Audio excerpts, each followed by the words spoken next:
Welcome. My name is Wolfgang Polifke, and you're listening to a recording of the plenary lecture that I have given at the SoTiC meeting in Trondheim at the beginning of September 2025. So I would like to thank the organizers of inviting me to give the lectures, and of course, I would like to thank all the people who have collaborated, contributed to the work that I plan to present here.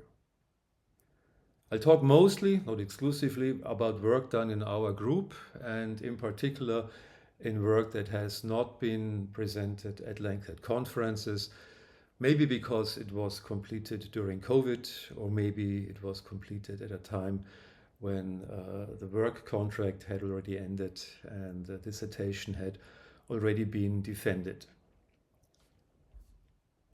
What you see here is a schematic of thermoacoustic interactions. You've seen several versions of this published over the years. What is new perhaps, you read on the left side inertial waves instead of swirl waves. And on top, I've added an interaction path, flame flow feedback, which I'll discuss later. If you think about it for a moment, in many of these mechanisms, flame movement, flame displacement plays an important role. And the first part of this talk will concentrate on flame front kinematics. That is the question, how do perturbations of the flow or of the equivalence ratio perturb the kinematic balance between flow velocity and flame speed, and thus result in flame movement or flame displacement, that is changes in flame shape and flame surface area. This includes also the flame flow feedback that I mentioned. And then the second part of this talk, which will be the videos C and D, discuss the question how fluctuations of heat release generate acoustic and entropy waves, and again concentrate on the role of flame movement. A caveat, I will not talk about large eddy simulation or SysID. I'll concentrate on low order analytical models, and often in a time domain. These simple models are, in my opinion, immensely useful for understanding thermoacoustic interactions. I should think that most of you are familiar with parts of what I'll present, but I hope that everybody will hear something new. What you see on the left side of this slide is a sketch of a technically premixed flame, where fluctuations of the flow velocity result in modulation of the equivalence ratio at some reference location with index R. So the dynamics of the flame, that is the response to perturbations, has two contributions, and that can be expressed by two impulse responses. One describing the response to flow velocity fluctuations, the other contribution describing the response to equivalence ratio fluctuations. This can be Z transformed to the frequency domain, where we obtain a model with the same structure, that is two contributions, Fu for velocity and Fi for the response to equivalence ratio. Now for the response to equivalence ratio, it is remarkable that it often exhibits excess gain. That is, the absolute value of the flame transfer function is for some frequencies larger than unity.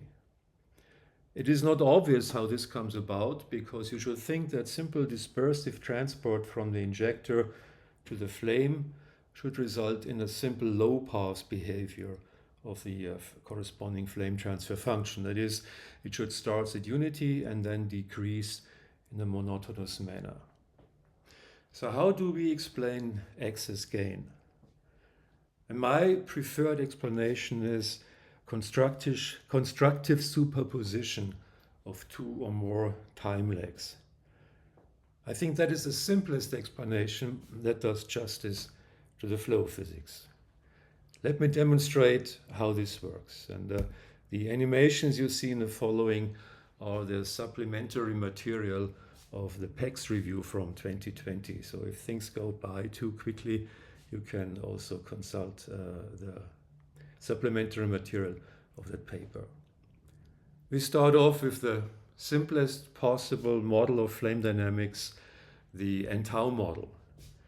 This would be represented by an impulse response that has a single non-zero coefficient. In the present case, now depicted here on the slide on the left, it would be the coefficient after 3 time steps in a discrete time model. And this impulse response would lead to a rather boring flame transfer function. You see that on the right. It has constant gain of unity and constant decrease of phase with a constant slope. In the middle you see a phasor plot, so the imaginary and real part of the flame transfer function. And you see as frequency increases, this phasor simply rotates because the phase omega tau increases in a constant manner. Obviously, this simple model does not exhibit low-pass behavior. So how do we bring low-pass behavior into the picture? Well, we need, I've hinted at this before, dispersion. Not all fuel particles injected at some time t should arrive at the same time. So let's introduce dispersion. This would be represented by an impulse response with several non-zero coefficients, as shown here on the left. And as you see on the right, this gives me a flame transfer function with low pass behavior. And the phasor plot indicates how this comes about. Initially, at frequency 0, all the phasors of the individual coefficients, that is all the little blue arrows here, point in the same direction. But then as frequency increases, the rate of rotation of the individual phasors is different because their respective time lags are different. And thus you have what you see here, cancellation due to destructive superposition. Okay, of course, the interesting question is how can we have excess gain? And the answer is we need some negative coefficient. Here is the simplest case, one positive, one negative coefficient. And as you can see on the right, this gives me a gain that increases from its low frequency limit to some finite value, then decreases again. And again, the phasor plot tells me how this is possible. Initially, the positive and negative H coefficient give rise to phasors that point in opposite directions. And then, though, with increasing frequency, the relative phase starts to change. And there are some frequencies, we're approaching this now, where the two phasors are in complete alignment. And this gives us the excess gain. This model, as shown here, is unrealistic because that pattern repeats itself ad infinitum. But now if you combine dispersion and the negative coefficient, you get a realistic flame transfer function. And by adjusting the weights and the coefficients, you can generate very realistic flame transfer functions from this model. And again, the phasor plot, I'll zoom in now to show more clearly what goes on, indicates how this comes about. Now, of course, this does not answer the question, what is the origin of the negative coefficients? Should I expect negative heat of reactions for fuel particles that arrive at late times at the flame? Is there some kind of penalty for being late? That is, of course, nonsense. The answer is because there is flame movement. And that can also be explained in a simple cartoon. Imagine this shows a premixed flame front. I inject a bit of fuel at the injector. I assume it's a lean flame, so more fuel will increase the heat of reaction and will increase the flame speed. So once the fuel arrives at the flame, the heat of reaction goes up, the flame speed goes up, the rate of heat release overall goes up. also because of the increase in flame speed, the flame is thrown out of kinematic balance and move upstream against the approaching flow. Then, once the fuel concentration reaches nominal value, I'll actually have a deficit in heat release rate, because now I have a smaller flame, but the amount of heat release per flame surface area is the nominal one. So is the flame speed. So the flame will be pushed back until the original shape and surface area and heat release rate is restored. So this is the explanation of the physical origin of the negative undershoots.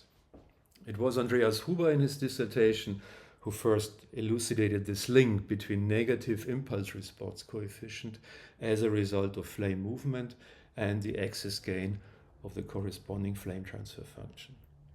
However, his results were based on RANS, on Reynolds averaged Navier-Stokes. And who believes RANS, right? Unfortunately, there are also analytical results for the flame transfer function that describe its response to equivalence ratio perturbations. And these analytical results confirm our scenario. This is work done at Georgia Tech by Tim Lewin and his co-workers, doctoral students. On the one hand, they devised this very nice diagram which shows that the flame dynamics to the flame response to equivalence ratio perturbations is described by three effects: the heat of reaction and the flame speed.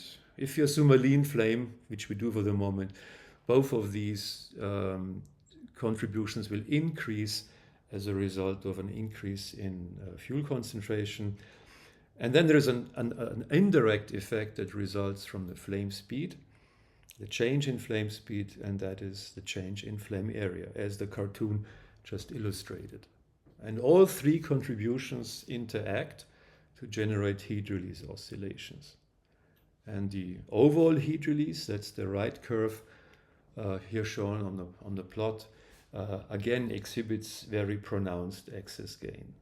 And Lewin and co-workers also worked out the individual contributions: area, heat of reaction, flame speed. These are analytical results based on G equation, and they are formulated in the frequency domain. So the flame transfer functions are given as a sum of exponentials with imaginary arguments, basically a bunch of trigonometric functions. And it's hard to understand the physics of these various contributions.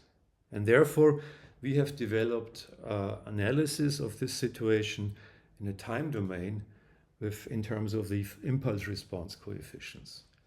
And what is easy in the time domain, you see quite obviously the relevant time scales, and we could derive simple shapes for the impulse response functions that are quite easy to interpret. And we also have analytical results for those simple shapes, which are, if you transfer them, then Laplace transform to the Fourier domain, exactly equivalent to the results from Georgia Tech.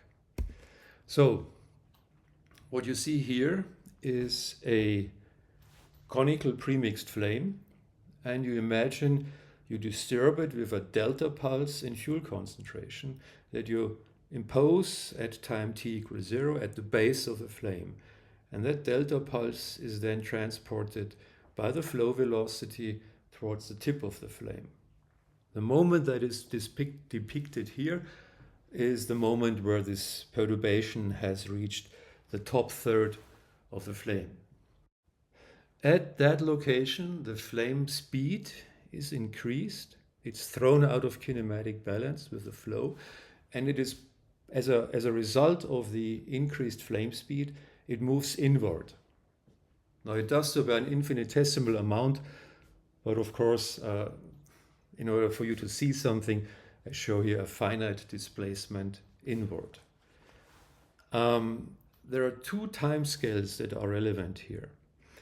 On the one hand, the speed with which this perturbation travels along the length of the flame, LF. And this speed of the convective perturbation along the flame can be described as the flow velocity v divided by the cosine of the flame angle. So again, this is the speed of the perturbation traveling along the length of the flame, and it gives rise to a convective timescale tau c as indicated here at the bottom. But there is something else that is as interesting and that as important, and that is a question what happens with the displaced flame. And for this you should consider that the lower end of the displacement is out of convective balance with the approach flow. There is convective balance with of the flame propagation speed or the burning velocity and the flame normal component of the approach flow, but the flame tangential component of the approach flow is not balanced. So the lower end of this flame segment that has been displaced inward is actually moving upward towards the tip with a velocity equal to the speed of the flow v times the cosine of the flame angle.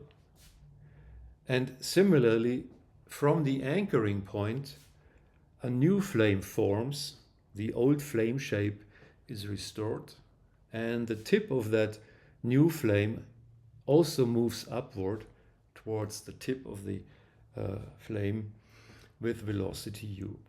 So here we have a time scale of restoration because that process restores the original flame shape from the anchoring point after it has been disturbed. Okay, now let's concentrate on the heat release rate. On the one hand, we have an increase of heat release rate because the heat of reaction and the flame speed are increased at the position where the perturbation encounters the flame sheet. On the other hand, though, we have a decrease in heat release rate that results from the displacement, because the flame, this is a conical flame, mind you, is displaced inward towards smaller radii, and the circumference at the smaller radius is smaller than at a larger radius. So that results in a decrease of flame surface area and thus in a decrease of the heat release rate. Now, how do these two contributions evolve over time? Well, the impulse response of the heat of reaction is shown here on the left. That is at the beginning, when the perturbation of the fuel concentration is at the base of the flame, it is very large because you have a large circumference at the base, and then decreases linearly up to time tau c when the convective perturbation encounters the heat of the flame, the tip of the flame, I'm sorry. The impulse response that results from flame displacement and change in flame surface area has a very different shape. For one thing, it's negative, because I just explained displacement inward means reduction in flame surface area. But also, it decreases first because the length of the displaced flame segment is initially very short. Now, the convective perturbation hasn't traveled very far, but then as time goes on, the convective perturbation, which travels faster than the restoration, goes ahead, and we have a longer and longer flame segment of displaced flame until the perturbation encounters the tip of the flame, and then we restore quickly the original heat release rate. Now we have, as I said, analytical contributions or analytical formulations of these two contributions. They can be formulated in terms of the Heaviside and the ramp function, and prefactors as shown here, for example, that describe how the heat of reaction depend on the equivalence ratio, how sensitive they are to changes in equivalence ratio. You have corresponding expression for the sensitivity of the flame speed to equivalence ratio. And as I mentioned before, if you Laplace transform these expressions to the Fourier domain, you exactly recover the results of the Leuven group. Now the interesting question is, what is the overall response? And that is shown here now. And here I should add a comment. On the one hand, Alp Albayrak, who did this work, he first described a model without any diffusion, so zero viscosity. And that is shown here as the dashed dot line, which results from the superposition of triangles that you saw on the previous slide. Then, to allow comparison with CFD, Alp also added diffusivity to the fuel transport, and that gives rise to the blue line that you see on this curve. Why would he do that? Because he wanted to compare, at least roughly qualitatively, to CFD results. So he also had a CFD computation of a laminar flame with the same flame angle. At the flame tip, of course, we see significant differences. The impulse response of this CFD laminar flame is shown by the dashed line. And you see initially we have very comparable results. At later times, of course, because the flame shape further downstream differs very strongly from the ideal G equation shape, we have significant quantitative differences, but qualitative agreement. And we also see for the flame transfer function, we have significant excess gain for all three models that results from the negative contributions of the impulse response. So the summary of this part of my talk is, I guess, that with the time domain perspective, we can quite clearly identify flame movement as a reason for negative impulse response coefficients, which cause excess gain of the flame transfer function.